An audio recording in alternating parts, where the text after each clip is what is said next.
Olá, que bom que a gente pode se encontrar mais uma vez, mais uma quarta-feira, para a gente estar podendo estudar um pouquinho da Palavra de Deus e nós vamos dar continuidade àquilo que a gente está fazendo todas as semanas. Então, hoje nós vamos estar falando de Gênesis 45.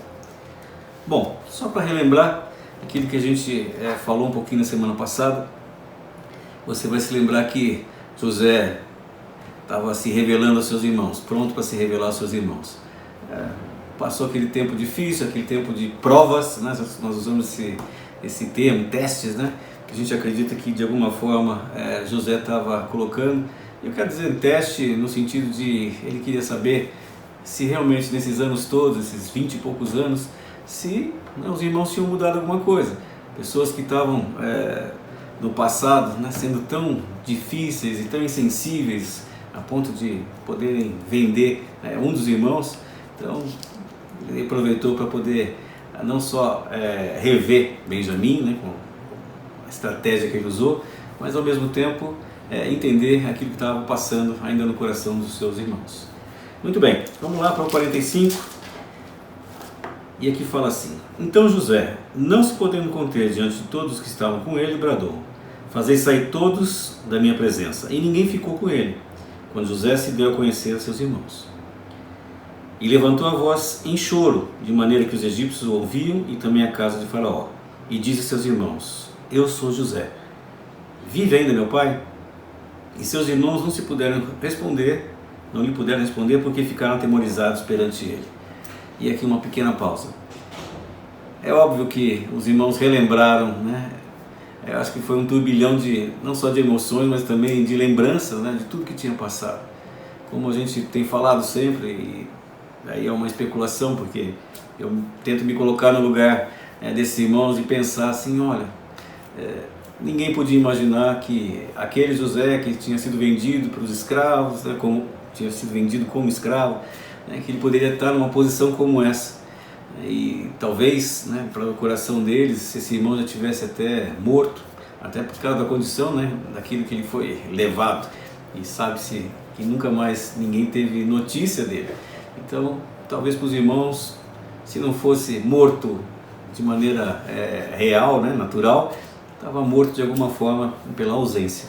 A gente que não estava se conversando e não sabia o destino do que tinha acontecido. Mas nesse momento, esses irmãos ficaram, né, surpresos, e aqui a Bíblia fala que ficaram atemorizados perante ele.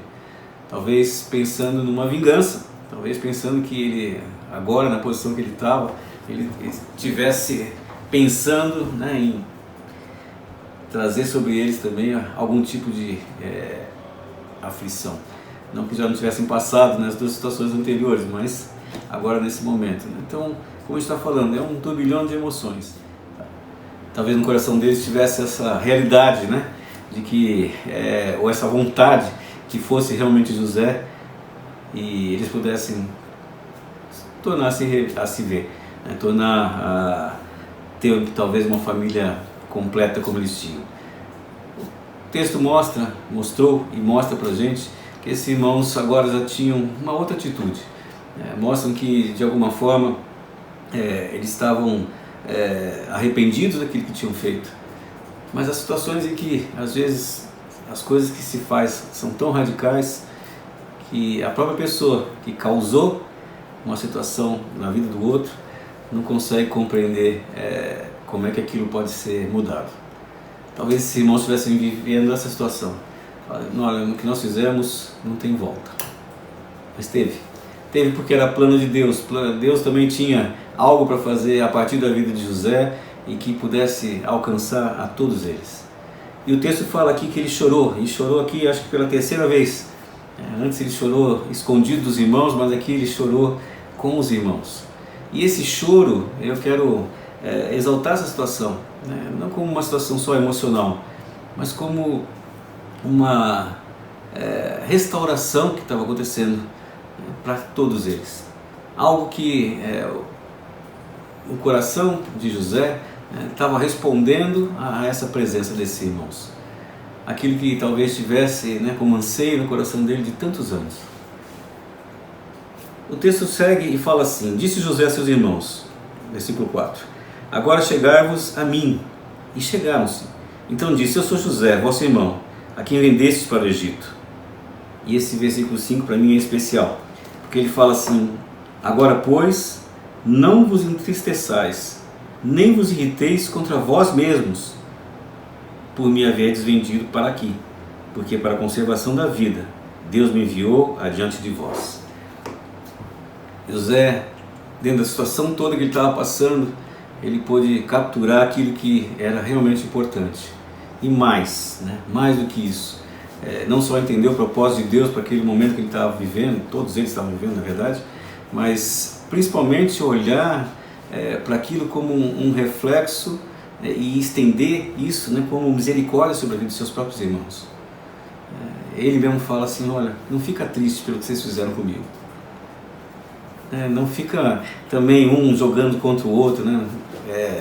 Foi você, eu queria, eu não queria, eu tentei fazer diferente. Bem que eu falei ao longo desses anos todos. É tipo assim: esquece, porque no meu coração, de alguma forma, né, Deus me fez entender e perdoar. E essa é mais, né, vamos colocar, mais uma situação que exalta esse caráter de José. É a minha opinião, eu vou falar agora para você, se quiser concordar comigo, bem. Mas eu penso assim que nesses anos todos, né, que José passou tantas situações difíceis. A Bíblia não coloca que ele tenha murmurado, que ele tenha ficado triste ou qualquer coisa assim. Acho difícil, talvez um momento ou outro, ele não ter ficado realmente chateado. Mas o mais importante é que ele não continuou chateado. Ele não deixou que aquilo enchesse o coração dele e a mágoa tomasse conta do coração dele, para que ele desistisse de continuar trilhando um caminho que Deus tinha para ele. Então, eu penso que essa frase, né, desse versículo 5 principalmente, ela é tão pontual sobre esse relacionamento de restauração que ele estava tornando pleno, porque ali ele estende já como se fosse, né, eu estou perdoando vocês. Não fica triste pelo que vocês fizeram comigo. Existia uma razão e eu creio nessa razão, naquilo que Deus me colocou para que a conservação da vida pudesse ser possível, de vocês, nossa. O texto segue mais um pouquinho e ele coloca aqui: porque já houve 2 anos de fome na terra, então ainda restam 5. Então 5 anos em que não haverá lavoura nem colheita. Deus me enviou adiante de vós para conservar a vossa sucessão na terra e para vos preservar a vida por um grande livramento. Assim não fostes vós que me enviaste para cá, e sim Deus, que me pôs por pai de Faraó e senhor de toda a sua casa e como governador em toda a terra do Egito. Apressai-vos, subi a meu pai e dizei-lhe: assim manda dizer teu filho José: Deus me pôs por senhor em toda a terra do Egito. Desce a mim, não te demores, habitarás na terra de Gozém, estarás perto de mim, tu, teus filhos, os filhos de teus filhos, os teus rebanhos, o teu gado e tudo quanto tens. Aí te sustentarei, porque ainda haverá 5 anos de fome, para que não te empobreças, tu e tua casa e tudo que tens. Vou dar uma paradinha aqui. E eu estava pensando assim, né, quando eu estava lendo esse texto. José era aquele que tinha um favor, ou era o favorito, vou usar esse termo que é melhor, do seu pai. No tempo que ele estava em casa, ele praticava algumas tarefas, mas as tarefas mais pesadas eram tarefas desses irmãos mais velhos, os irmãos filhos de outras mulheres. Não tinham talvez um relacionamento como deveriam ter. A gente já falou, já coloquei isso para você, sobre essa questão de famílias, né, na estruturação das famílias, né, as famílias que têm sempre uma situação diferenciada. Prefere um filho do que outro. Já vinha acontecendo isso há um bom tempo na família, né, de José. Faz distinção, né, para aquilo que vai fazer para um ou para outro, e tudo isso mostra para a gente a dificuldade que talvez José também pudesse ter de entrar nessa situação de família que ele está agora chamando como responsabilidade para ele. Claro, né, você pode falar, mas ele não estava fazendo isso como pessoa física, né, vamos chamar assim, né, ele estava fazendo isso apoiado em todo o poder, né, ou toda a autoridade que ele tinha agora frente à situação do Egito. Pois é, só que ao mesmo tempo ele poderia simplesmente falar assim, olha, que bom que agora eu posso ajudar vocês, mas ainda vão ter 5 anos de fome. Fica lá na sua terra, quando precisar, volta para cá, volta para quê? A gente pode vender mais cereais para você. A gente pode vender mais mantimentos, aquilo que vocês precisam. Não, José, ele quis não só uma restauração, mas uma restituição. Ele falou assim, eu quero colocar a minha família junto de mim. Passei muitos anos longe de todo mundo e agora eu quero todo mundo perto de mim.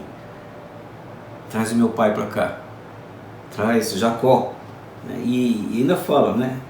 Apressai-vos e manda dizer, quem manda dizer isso é seu filho José. Agora eu fico pensando numa outra coisa. Esses irmãos colocaram para Jacó e sustentaram por mais de 20 anos essa mentira que subentendeu-se, né, que José teria sido morto talvez, ou por alguma fera, alguma coisa assim, como Jacó falou, quando levaram as vestes ensanguentadas dele, né, assim que o venderam. E como chegar agora para Jacó e falar, olha, aconteceu tudo isso? Você entende que essa restauração, e como eu falei, essa restituição, tem que passar por isso? Eles também falarem a verdade para o seu pai, se confessarem, se humilharem, né? Porque nessa situação eles vão ter que reconhecer um erro gravíssimo, algo terrível que eles fizeram, e terrível em todos os sentidos, né? Inclusive por deixar o coração de Jacó tão despedaçado. Pois é, quero que você pense comigo sobre isso. Às vezes as coisas que a gente acaba fazendo, ou outros fazem contra nós, parece que são coisas sem solução, como eu falei há poucos momentos atrás, e parece que são coisas que nunca mais vão retornar. Mas Deus tem os seus planos. E assim como tinha planos para José, Jacó e seus irmãos de José, tem planos para você e para mim também. Você não sabe onde isso vai dar, nem eu. A gente almeja chegar em algum lugar que possa atender, assim como José fez, algo que conserve a vida, algo que seja bom de se compartilhar. Eu quero entender essa situação de José como não só uma situação natural ou uma situação econômica, mas quero entender e passar para a gente, né, como uma situação de preservação da vida. Quando eu tenho algo para dar, eu tenho algo para distribuir, para ajudar alguém a viver. Eu sei que você que crê em Cristo, você que tem lutado para manter sua fé, eu sei e posso dizer que você tem todas as condições de ser um supridor também. José estava se colocando agora nesse papel. Eu serei o seu supridor. E ele ainda conseguiu deixar a sua família no melhor lugar, né, na melhor parte da terra do Egito, onde era a região mais próspera, apesar de toda a situação que eles estavam vivendo, de calamidade, vamos chamar assim, né, nesse sentido da seca e tudo, ainda era e sempre foi o melhor lugar. Lugar dos rebanhos, onde ele poderia, Jacó, cuidar daquilo que tinha. Eu não vou deixar que vocês empobreçam, não é isso que ele fala aqui. Porque em 5 anos eles só tendo que comprar, certamente iam chegar ao fim desses 5 anos talvez com poucos recursos, ou com muito menos pelo menos. Mas nesse momento ele chega e fala assim, eu vou ser o seu supridor. Eu tenho autoridade para poder fazer isso hoje. Então, traz meu pai para cá, e claro, meu pai quando fala isso, fala de todo mundo que andava debaixo de Jacó. O texto continua e fala assim, 12. Eis que vedes por vós mesmos, e meu irmão Benjamim vê também que eu sou mesmo quem vos fala. Anunciai a meu pai toda a minha glória no Egito e tudo que tendes visto. Apressai-vos e fazei descer meu pai para aqui. E lançando-se ao pescoço de Benjamim, seu irmão, chorou. E abraçado com ele, chorou também Benjamim. José beijou a todos seus irmãos e chorou sobre eles. Depois seus irmãos falaram com ele. Acho que ali estabeleceu novamente uma aliança, né? Essa restauração que a gente estava falando. Esse choro, esse abraço, selou esse momento. Eu oro para que você, que talvez almeje isso, numa situação qualquer que você viva, na sua casa talvez, você também consiga chegar num momento como esse. Um momento de restituição, de restauração. Um momento de estender ou receber perdão. Vamos continuar aqui com o texto, que eu tenho só mais uma coisa que eu quero exaltar nesse final de capítulo aqui. Então fala assim no 16: fez-se ouvir na casa de Faraó essa notícia: são vindos os irmãos de José, e isso foi agradável a Faraó e seus oficiais. Disse Faraó a José: dize a teus irmãos, fazei isso, carregai os vossos animais e parti, tornai a terra de Canaã. Tomai vosso pai e as vossas famílias e vinde para mim. Dar-vos-ei o melhor da terra do Egito, e comereis a fartura da terra. Ordena-lhes também: fazei isso, levai da terra do Egito carros para vossos filhinhos e para vossas mulheres. Trazei vosso pai e vinde. Não vos preocupeis com coisa alguma dos vossos haveres, porque o melhor de toda a terra do Egito será vosso. Fico pensando, por que Faraó faria isso? Faraó faria, é bom, mas pensando na gratidão que estava no coração de Faraó, em tudo aquilo que José estava fazendo, primeiro quando ele conseguiu discernir a questão dos sonhos, e agora efetivamente praticando aquilo que ele tinha colocado. E o Egito era o único lugar que realmente ainda não passava e nem passou necessidade nessa época de seca. Isso mostra que José conseguiu de alguma forma, e eu quero falar isso para você, quando eu falo de alguma forma, não é só na atitude dele, que foi algo que o Faraó deve ter se agradado bastante, mas no relacionamento que ele pôde estabelecer com o Faraó. O Faraó poderia ter falado para ele, olha, continua mandando mantimentos e talvez você não precise, eles não precisam pagar. Mas não, o Faraó fala assim: eu quero cuidar de você como você tem cuidado da gente. Traz todo mundo para cá. Eu vou dar a melhor terra. Ninguém vai se preocupar com nada. Manda os carros, manda tudo que precisar para poder trazer o pessoal, porque eu quero poder fazer por você aquilo que você tem feito por nós também. Eu leio isso e enxergo uma situação como essa. O Faraó honrando aquilo que José estava fazendo pelo Egito e por ele mesmo, Faraó, como autoridade máxima ali. E os filhos de Israel, continuando, fizeram assim: José lhes deu carros conforme o mandado de Faraó, também lhes deu provisão para o caminho. Eu gosto também desse versículo porque ele é muito pontual numa situação. Ele fala assim: a cada um de todos eles deu vestes festivais, mas a Benjamim deu 300 moedas de prata e 5 vestes festivais. Fico pensando que tudo isso começou, ou chegou ao pico, principalmente quando José, no passado, como rapaz, recebeu uma veste especial. Ele andava com roupas especiais em relação aos seus irmãos. Ele era identificado de uma maneira diferente porque Jacó estendia sobre ele a sua preferência e mostrava isso visualmente. E agora o que ele faz é pegar e também honrar os seus irmãos e de alguma forma dizendo para eles: vocês também são importantes, vocês também estão, vamos colocar assim, na mesma situação que eu, e por isso eu quero honrar vocês com roupas especiais também, com vestes especiais. E leia comigo, não só a veste, né? Aquilo que a veste representava. Assim, eu quero honrar a vida de vocês também.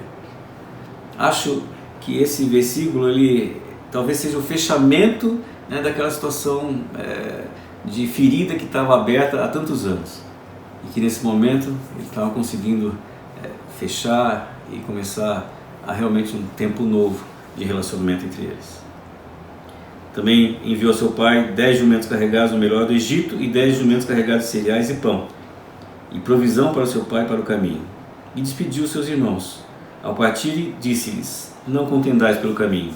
Não fica, e agora, como é que vai fazer? Foi você, fui eu falei para não fazer. Não contendais pelo caminho. Então subiram do Egito e vieram à terra de Canaã, a Jacó seu pai. E lhe disseram: José ainda vive e é governador de toda a terra do Egito.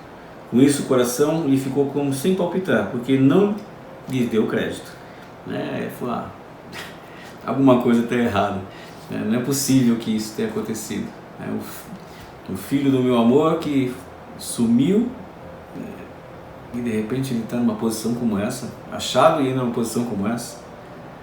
Pois é, e além de tudo, ele quer que a gente esteja junto com ele. Então o texto continua e fala assim: porém, havendo eles contado todas as palavras que José lhes falara, e vendo Jacó, seu pai, os carros de José que José enviara para levá-lo, reviveu-lhe o espírito, e disse Israel: basta, ainda vive meu filho José, irei e verei antes que eu morra. Eu quero só finalizar esse tempo que nós estamos tendo agora, pensando naquilo que Jacó está falando. Quando ele despediu seus filhos para irem, nessa última vez até o Egito, ele falou diferente. Olha, eu não gostaria de mandar Benjamim, porque meu coração vai ficar despedaçado se ele acontecer algum problema com ele. Mas no final ele acaba se entregando e fala assim: olha, se eu perder filhos, sem filhos ficarei. E fico pensando na angústia talvez que Jacó passou por esse tempo todo que eles ficaram na viagem, e durante esse tempo de conciliação com José. Talvez no coração de Jacó estava assim: onde estão meus filhos? Onde está Benjamim? Ele nem contava mais com José. Será que Benjamim vai voltar? Será que vou voltar a vê-los todos aqui? E de repente eles retornam com uma notícia tão maravilhosa assim, que ele não pôde nem acreditar no momento. E eu quero profetizar na sua vida uma situação como essa. Que você possa receber uma notícia que possa também deixar você tão feliz e tão surpreso, que talvez você nem acredite no primeiro momento. Sabe, talvez o que aconteceu com Jacó nesse tempo, naturalmente falando, emocionalmente falando, foi difícil. Ele esperar seus filhos voltar, para ver se todos iam voltar e voltar bem. Mas eu sei que no coração de Jacó, ou de Israel, vivia a esperança, como eu sei que vive no seu coração. Se você crê, se você está andando na direção de Cristo, eu sei que a esperança está no seu coração. Então creia, se há esperança, você pode receber uma notícia tão maravilhosa, tão surpreendente, como essa que Jacó recebeu. Algo que você não espera, mas que certamente Deus tem reservado para você. Quero te abençoar, agradecer por esse tempo que nós estamos juntos, e semana que vem, se Deus quiser, estaremos novamente. Grande abraço.